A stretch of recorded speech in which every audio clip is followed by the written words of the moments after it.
गत 27 जुन 2025 शुक्रबारको दिन दार्जिलिङको चौरास्तामा आमरण अनसन बस्ने योजनामा कालेबुङदेखि हिँडेका बागी युवा भवेश भुजेल आफ्नो आमरण अनसन स्थलमा पुग्न नपाइकन उनले आफ्नो आमरण अनसन फिर्ता लिएको छ। उनले सही मुद्दा लिएर पनि हुद्दा नभएको कारण उनले आफ्नो अनसनलाई फिर्ता लिएका हुन् या त उनलाई राजनीतिक दबाउको कारणले उनले अनसनलाई फिर्ता लिएका हुन्। श्री भुजेलले यो कुरोलाई अहिलेसम्म खुलाएको छैन। राष्ट्रिय दैनिक खबरमा हजुरलाई स्वागत छ। म विकास भुजेल। 27 जुन शुक्रबारको दिन दार्जिलिङ चौरास्तामा आमरण अनसन बस्नको निम्ति कालेबुङदेखि हिँडेको श्री भुजेललाई 6 माइल पुलिसले पक्राउ गरेको थियो। हिजो मात्र राष्ट्रिय दैनिक खबरले हिजो बिहान करिब 9:30 मा श्री भुजेलसँग फोन सम्पर्क गर्दा उनले यति मात्र भने कि म स्थलगत पुग्नु पाएको छुइन र मलाई 6 माइलमा पुलिसले पक्राउ गरेको छ भनेर उहाँले यति मात्र जानकारी गराएको थियो। त्यहाँदेखि उनीसँग फोन सम्पर्क हुन सकेन। आज दिउँसो उनले आफ्नो सामाजिक सञ्जालमा आफ्नो फेसबुकमा यति भन्नुभयो कि मलाई 6 माइलमा तैनात पुलिसले 9:20 मा समात्यो। समातेपछि मलाई रङ्गेली पुलिस चौकीमा राखियो र मैले त्यहीँबाट करिब 12:12 देखिको मैले आफ्नो आमरण अनसन मैले सुरु गरेको थिएँ भनेर उहाँले जनाउनु भएको छ। र उनले आज उनलाई दार्जिलिङ महकुमा डिस्ट्रिक्टमा पुर्याएपछि उनले आफ्नो बोन साइन गरेर आफ्नो अनसनलाई फिर्ता लिएको जनाएको छ।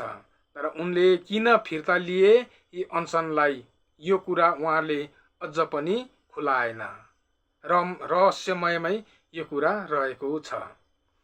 हजुरहरूलाई यो जानकारी गराउन चाहन्छु कि श्री भुजेलले 2023 मा पनि मुद्दा खाएका हुन् भने हालैमा पनि कालेबुङमा सर्वप्रथम उनले व्यापक रूपमा पोस्टरिङ, त्यसपछि कालेबुङको डम्बर चोकमा एक्लै प्लेकार्ड लगाएर उहाँले हस्ताक्षर अभियान सुरु गर्नुभएको थियो। हस्ताक्षर अभियान सुरु गर्नुको मूल उद्देश्य रहेको थियो कि यो मनसुन सत्रमा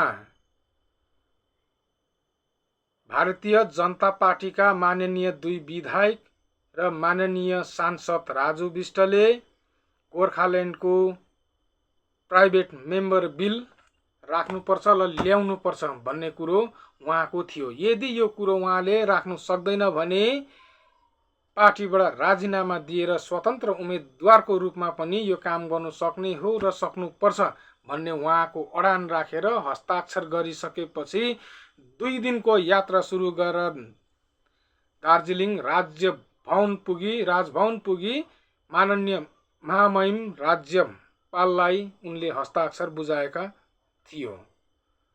त्यसपछि उनले